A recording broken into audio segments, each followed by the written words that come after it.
paz irmãs, envolvidos que estamos na luz do Mestre Jesus, os nossos corações se enternecem e se comprazem de alegria por já compreendermos essa mensagem de amor e começamos já a praticá-la no nosso dia a dia. As mensagens do Evangelho do Mestre Jesus são caminhos de luz para cada um de nós quando nós nos propomos a trilhar essa senda, essa jornada que podemos chamar, sim, de salvação. Hoje nós vamos falar sobre o capítulo 16 do Evangelho segundo o Espiritismo. Aquele capítulo que nos fala que não se pode agradar a Deus e a Mamon, porque é altamente conflitante você agradar o amor e agradar o poder, aquele que subjuga, aquele que escraviza, aquele que pune, aquele que causa miséria e dor. Amar a Deus e a Mamon ao mesmo tempo não nos é possível. Essa passagem do Evangelho, ela vai nos ensinar a importância suprema de nós não nos deixarmos escravizar pelo ouro, pelas posses materiais, pela avareza, pela ganância, pela soberba, pelo orgulho, que vão nos acorrentar e nos impedir de alçarmos voos para as novas moradas da casa do Pai no reino dos céus, como nos ensina o Mestre Jesus. Lições preciosas para nós meditarmos, para nós refletirmos, para nós colocarmos os nossos corações e vivenciá-las ao nosso próprio benefício, para depois sim, já completamente envolvidos com as energias espirituais, nos doarmos, ajudarmos aqueles outros que necessitam desse amparo que nós já obtivemos. E Jesus vai nos falar que ninguém pode servir a dois senhores, porque ou vai aborrecer um e amar o outro, ou vai sim se entregar a um e não vai fazer caso do outro senhor.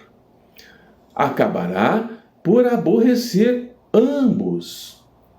E o Mestre vai completar para nós, de uma forma muito clara, que nós não podemos servir Deus, que é amor, que é bondade, que é justiça, que é fraternidade, e servir as riquezas, que é ódio, que é rancor, que é ignorância, que é mazela, que é perversidade.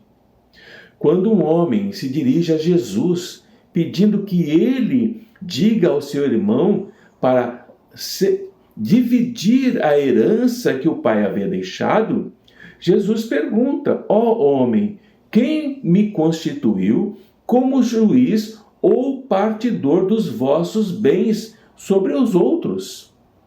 Isso não me cabe, isso lhes diz respeito. Depois Jesus continua dizendo que é preciso que todos nós precisamos nos guardar, nos acautelarmos de todo tipo de avareza. Não é apenas a avareza material, de dinheiro, de posses, mas todas as avarezas, a avareza de socorrer, a avareza de não amparar, porque a nossa vida não está na abundância das coisas que nós possuímos. Tudo que nós possuímos não nos garante uma vida plena e feliz. E Jesus vai propor essa parábola do homem rico do campo, dizendo o seguinte: o campo de um homem rico tinha dado abundantes frutos, tinha produzido muito. E esse homem rico estava preocupado dentro de si, com os seus pensamentos, se perguntando de uma forma avarenta, dizendo: o que é que eu vou fazer? porque eu não tenho celeiros grandes e suficientes para guardar toda esta produção. Como é que eu vou recolher todos os frutos que a minha terra me concedeu? A generosidade que o pai tinha dado para esse homem rico em produzir muitos frutos, mas ele sequer pensou em distribuir uma parte desses frutos para aqueles que trabalhavam para ele. E ele disse: vou fazer o seguinte, vou derrubar os meus celeiros e os farei maiores, para que neles eu possa recolher todas as minhas preciosidades, todos os frutos da minha terra, todos os benefícios que essa terra me deu. E em seguida, depois de eu fazer isso, de eu conseguir acumular tudo e proteger tudo, eu vou dizer à minha alma, eu vou dizer para mim mesmo: ah, descansa, alma minha, tu tens muitos bens em depósito para longos anos de vida, sem se preocupar. Viverás bem, viverás em fartura. Descansa, come, bebe, regala-te, porque nada te faltará. Todos os frutos da tua terra estarão bem guardados. Mas Deus disse a este homem: homem nécio, homem avarento, homem egoísta, homem prepotente, esta noite virão buscar a tua alma. E as coisas que você ajuntou, as coisas que você guardou nos seus novos celeiros, para quem ficarão? Pergunta que nós devemos fazer a nós mesmos: para quem ficarão tudo o que eu acumulei enquanto estou na jornada da encarnação? Aquilo que eu entesouro para mim ficará aqui? E o que é que eu entesourei para Deus? Sou rico aqui, mas sou pobre, paupérrimo diante de Deus. Porque a minha alma está presa, está mergulhada nas sombras do poder, nas sombras do ouro, nas sombras da posse. E diante dessa parábola que o Jesus narrou, nós compreendemos que esse homem representa cada um de nós. Esse homem é exatamente a representação daquilo que nós fomos, somos ou seremos. Precisamos abrir os nossos corações para o mais alto e não nos deixarmos envolver egoisticamente, perversamente, com as fortunas que podem chegar a nós aqui na terra. Ampliar as fortunas até o excesso, até aquilo que nós, por mais que possamos viver, jamais iremos gastar tudo o que acumulamos e não teremos mais onde armazenarmos, não teremos mais onde guardarmos e sequer lembraremos de todos os bens que possuímos. Nesse momento, quando nós nos propomos a dormir e nos predispomos a gozar, a desfrutar de todos os bens que nós acumulamos, aproveitá-los até a exaustão, esquecidos que somos de que nesta mesma noite nós poderemos ser chamados pelo Senhor da vida, que é Deus, que vai nos dizer que lhe tomará de nós a nossa alma, aquilo que Ele nos concedeu como empréstimo, para que pudéssemos aprender a generosidade, para que pudéssemos aprender a servi-lo, mesmo utilizando tudo aquilo que Ele nos deixou, para que pudéssemos colocar nos nossos celeiros. Assim, Jesus está mostrando que jamais veio entre nós para nos julgar, para nos condenar, para nos dividir e para justificar. Jesus não veio para isso. Jesus veio para ensinar o amor, para ensinar a fraternidade, para ensinar a solidariedade, para ensinar a generosidade. E esse momento é muito bem interpretado na passagem de Jericó, quando Jesus está atravessando a cidade. Na cidade de Jericó vivia um homem chamado Zaqueu. E Zaqueu era, sim, um homem de muitas posses, um homem muito rico e um dos principais membros da sociedade em que ele habitava. Ele era um publicano. E Zaqueu, de tão respeitado, era também muito rico. E ele estava procurando ver Jesus para saber quem era esse homem tão falado, quem era esse Messias, quem era esse mestre, quem era esse profeta. E Zaqueu não conseguia ver Jesus, porque ele era de baixa estatura e havia muita gente na sua frente. E nesse afã de tentar ver Jesus, Zaqueu procura subir em um sicômoro. Ele corre mais adiante, na rua por onde Jesus estava caminhando, e sobe a um sicômoro, que é uma árvore muito comum naquelas regiões da Palestina, com o desejo de ver o Mestre.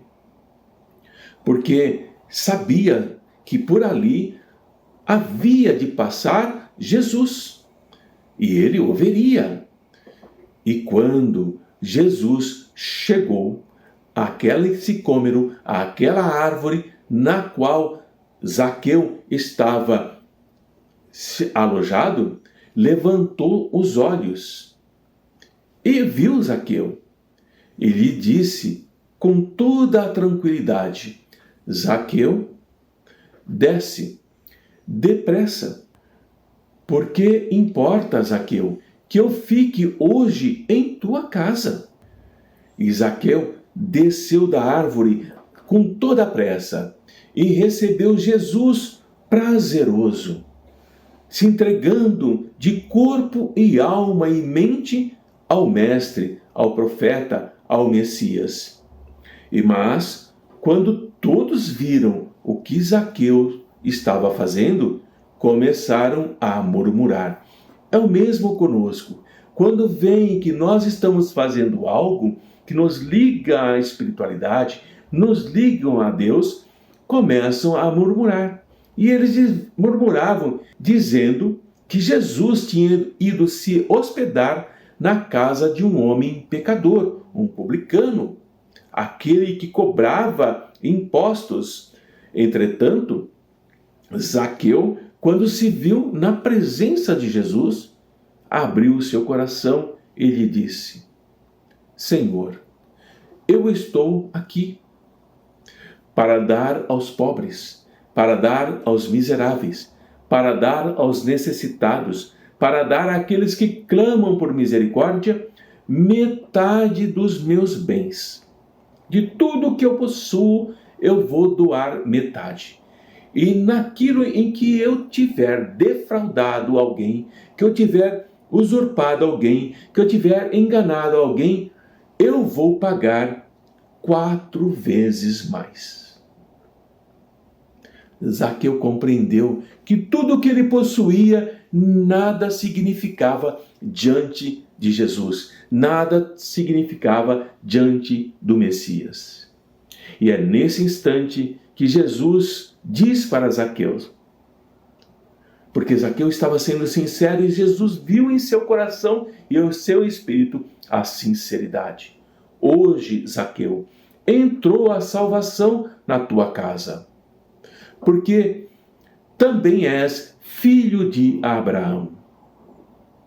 Porque o Filho do Homem veio buscar e salvar aquilo que tinha perecido, aquilo que tinha sido contaminado, aquilo que tinha sido desprezado. E Zaqueu exultou de alegria, porque soube que o Mestre olhou para o seu coração e compreendeu a sua sinceridade. Precisamos aprender a ter essa coragem de Zaqueu, nos livrarmos de metade do que nós temos, nos livrarmos de tudo aquilo que nos prende e não nos é necessário. E dessa forma, Jesus não era juiz. Jesus não impunha a lei.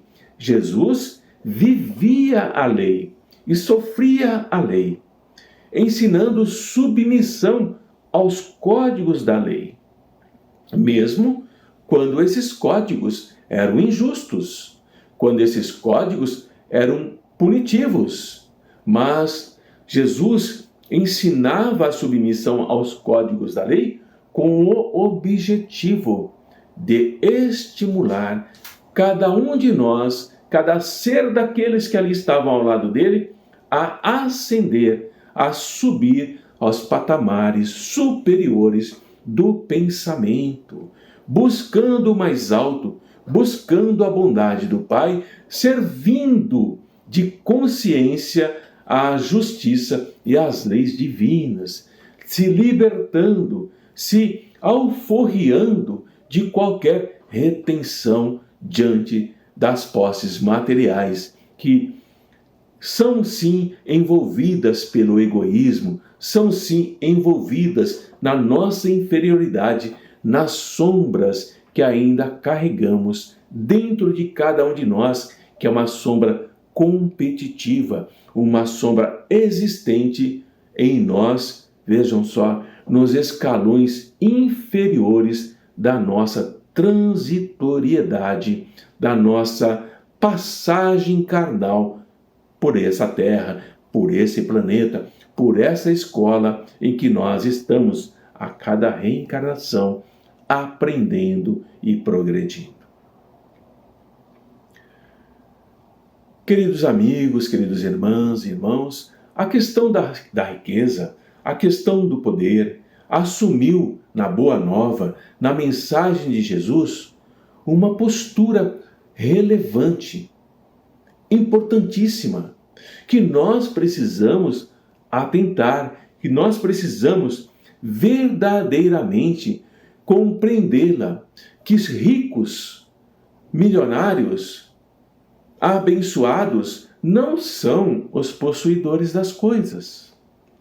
E não depende do volume da ambição que pode estar em cada um de nós. Mas essa riqueza estará com aqueles que se fizeram pobres do espírito, pobres de avareza, abriram mão disso, pobres de paixões inferiores, da angústia, do egoísmo, se permitindo enriquecer no reino dos céus, que é a riqueza do espírito, que é a leveza da alma, que é a oportunidade que está se iniciando na terra onde nós nos encontramos. Com aqueles que já são donos da renúncia, com aqueles que já sabem ser abnegados no amor e que nós precisamos aprender. Precisamos nos convencer disso, que nós podemos sim acompanharmos e nos tornarmos semelhantes àqueles que se engrandeceram até a postura da caridade, da benevolência, da misericórdia, do socorro ao próximo. Nós precisamos entender que esta é uma busca ininterrupta, a que nós nos lançamos, essa busca à qual nós devemos nos entregar. Como ser humano que nós somos, é sim um grande desafio. É um desafio psicológico, é um desafio do nosso autoencontro, é um desafio da descoberta de tudo que nós já representamos como espíritos que somos. O quanto ainda há de egoísmo, de avareza, de desprezo pelo próximo, e o quanto ainda há na realidade espiritual dentro de nós o sentido profundo da existência, além do campo das formas, além do campo da matéria, além das coisas objetivas, além da sensualidade, que nos envolvem e nos levam para um processo de sabotagem a nós mesmos. Quando nós compreendemos que a missão inteligente do ser humano na Terra é a de promover o próprio ser humano como progresso. Precisamos progredir como seres humanos, mas um progresso geral. Mas esse progresso geral começa pelo progresso individual. E é aí que reside, aí que está o fim providencial da riqueza. A riqueza por si tem uma grande finalidade. Ela precisa estimular a criatividade. Ela precisa criar ligações nobres. Ela precisa trazer dignidade espiritual. Ela precisa trazer, mediante a ampliação, o alcance do pensamento que se propõe, que se desveste das couraças que pesam sobre nós desse mito que temos que a riqueza é algo pernicioso, porque ela permite realizar obras em favor do crescimento emocional daquele que a possui, do crescimento moral daquele que a tem em grande número, ajudando, distribuindo para o próximo possibilidades, oportunidades de crescimento. E é através dessa postura do amor que nós estamos começando a compreender que vai surgir a compreensão de como nós podemos e vamos aplicar a riqueza que possuímos. Nós vamos multiplicar, nós vamos fazer com que essa riqueza que possuímos se multiplique em obras que vão favorecer todos os seres humanos, que vão favorecer todos os que estão à nossa volta, com muitas oportunidades de crescimento, oportunidades de desenvolvimento, oportunidade dos valores internos que todos nós possuímos. Nós vamos alterando ao nosso redor as paisagens íntimas com a riqueza que possuímos e vamos distribuindo através das conquistas que essa riqueza que está em nossas mãos vamos apresentando àqueles que dependem dela, distribuindo metade do que temos, como fez Zaqueu, utilizando a outra metade para que possamos continuar nos sustentando e proporcionando, sim, novas oportunidades àqueles que batem à nossa parte. Dessa maneira, a caridade vai assumindo novas características, ela vai nos dignificando, ela vai permitindo nobreza para aquele que necessita, porque ela vai facultar a oportunidade daquele que necessita de conquistar com dignidade o pão para o seu lar. Nós vamos dar emprego, nós podemos dar auxílio, podemos abrir escolas, podemos fazer muita coisa com a riqueza. E nós vamos proporcionar educação, vamos proporcionar saúde, por meio do próprio esforço que aquele que veio buscar trabalho que nós estamos oferecendo, ricos que somos, é investir no trabalho honrado e que é facultado a ele pelo possuidor daquele que tem em mãos a riqueza que o Pai concedeu para que ele soubesse aplicá-la generosamente, enriquecendo, aliviando, protegendo, amparando irmãos desprovidos de qualquer poder aquisitivo.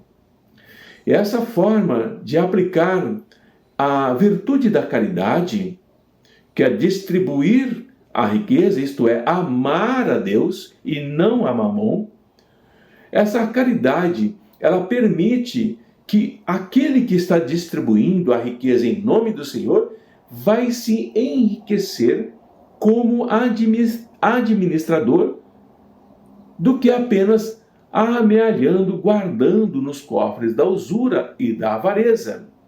Nesses cofres, nos quais ele está amando a Mamon, nos quais ele vai esperar que alcance um patamar próprio de extremamente valoroso, cujo significado é atribuído conforme a sociedade e os bens na qual ele vive.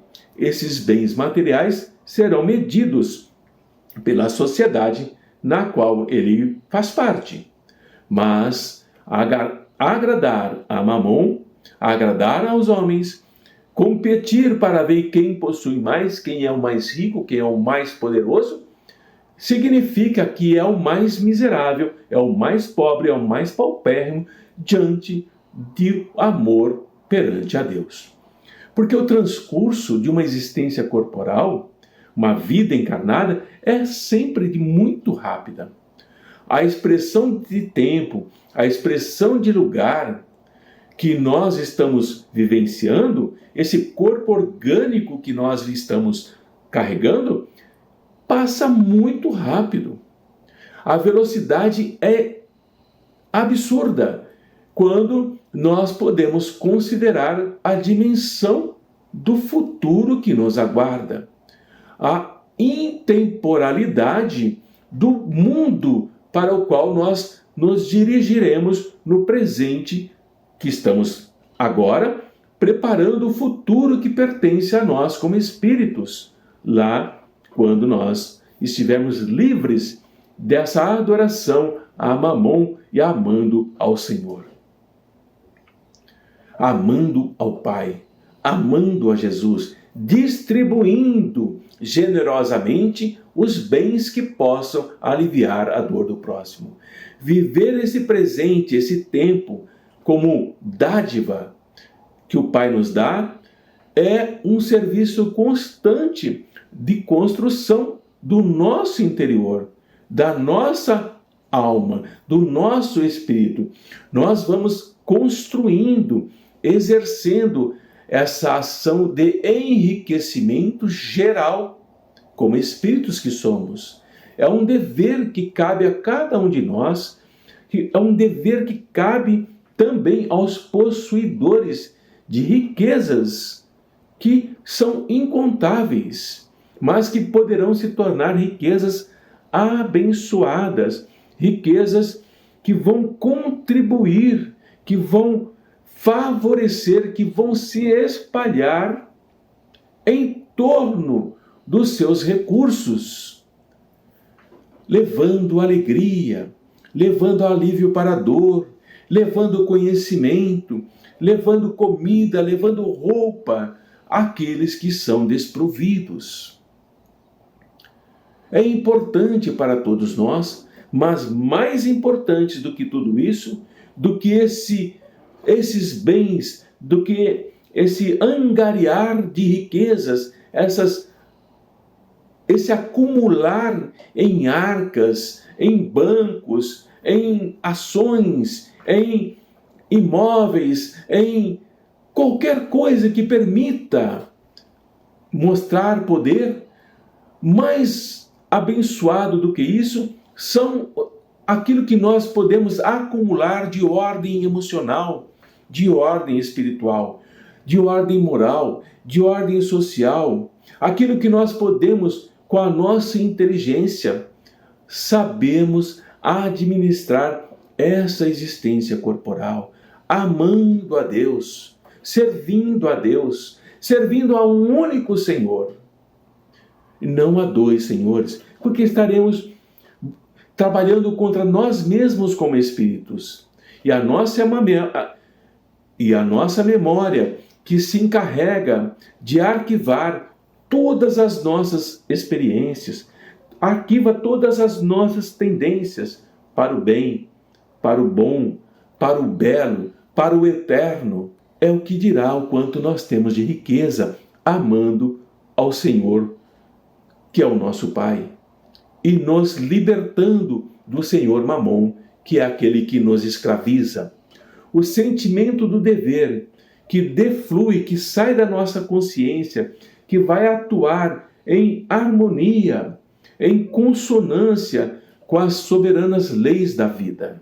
As leis divinas, a que todos nós estamos sujeitos. As leis que nos dizem qual é o caminho perfeito, correto para nós evoluirmos, para nós enriquecermos-nos dos tesouros divinos, servindo ao Pai, servindo a Deus. São esses tesouros, sem dúvida, os mais preciosos, muito mais preciosos do que qualquer tesouro material que podem chegar até nós. Eles não nos transformarão para algo valioso. Eles nos transformarão para algo empobrecido, para algo decrépito, para algo que nos aprisiona. Não são valiosos empreendimentos. Não nos permitirão salvar as nossas vidas e ajudarmos a salvar outras vidas. São tesouros de mamon que nos enferrujam, que a traça come e a ferrugem destrói. E assim, quais os tesouros que nos libertam? A instrução, a educação, a libertação dos vícios, em razão do amparo que nós podemos proporcionar. Nós, que eu digo, aqueles que possuem grandes riquezas no campo da saúde e do trabalho, não mais servindo a mamon, mas sim servindo ao Pai, propiciando felicidade em toda parte, propiciando alívio para corações angustiados e entristecidos, proporcionando riquezas de consciência, de alma, de espírito. A fortuna, seja como for, que ela se manifesta em nós, é alta responsabilidade. É uma responsabilidade tão grande que aquele que a detém terá que prestar contas. Inicialmente, prestem atenção, terá que prestar contas inicialmente a si mesmo, à sua consciência, pelo assodar, pelo acordar da consciência responsável, quando ele mesmo se perguntará, quando ele mesmo despertar e vai se impor, vai se determinar a culpa pelo seu mau uso, a culpa pelo uso indevido, pelo emprego distorcido. E essa é a primeira cobrança. E diante da consciência cósmica, terá que prestar contas, terá que dar, sim, respostas sobre o que fez com toda aquela fortuna que carregava, que estava à sua disposição para que pudesse crescer e ajudar outros a crescerem. Porque ninguém vai se evadir, ninguém vai fugir, ou seja, por presunção, ou seja, por capricho, ou seja, por infantilidade emocional.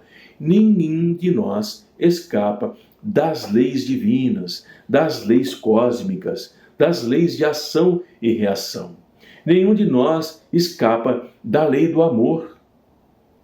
Porque é essa lei que nos permite o recomeçar e o recomeçar e o recomeçar. Na pobreza ou na riqueza.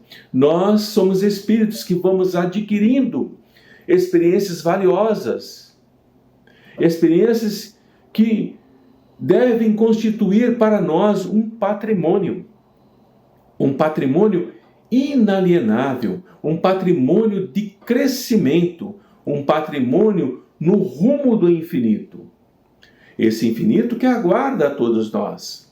Essa jornada pode ser mais lenta ou mais rápida, dependendo de nós, mas é uma marcha inexorável, não tem como pará-la. É uma marcha que vai buscar a Deus. É uma marcha que vai ampliar a capacidade que cada um de nós temos de servirmos, de amar, porquanto, por mais que nós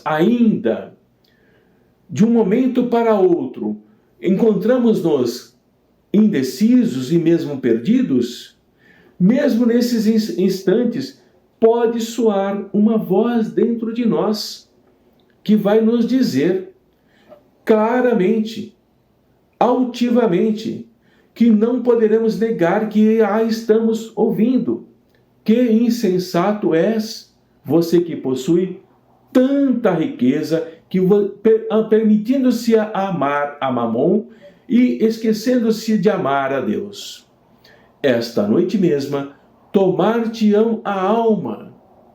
E que sentido terá tudo quanto foi ou não armazenado, foi ou não guardado em honra a Mamon, se não foi aplicado com elevação, não foi aplicado com sabedoria, não foi aplicado com generosidade, de que te servirá? Tudo o que acumulaste, tudo o que guardaste, para quem ficará? Paz, irmãos, que a luz do Mestre esteja sempre em nossos corações e a sua misericórdia permita-nos compreendermos a diferença e colocarmos em prática que amar a Deus e amar a Mamon ao mesmo tempo não é possível. Que possamos nós, nesse instante, tomarmos consciência de que amar a Deus é a riqueza que não perde o brilho, é a riqueza que a traça não come, que a ferrugem não destrói e que o ladrão não rouba. Que a luz do Mestre esteja em todos os nossos corações, hoje e sempre.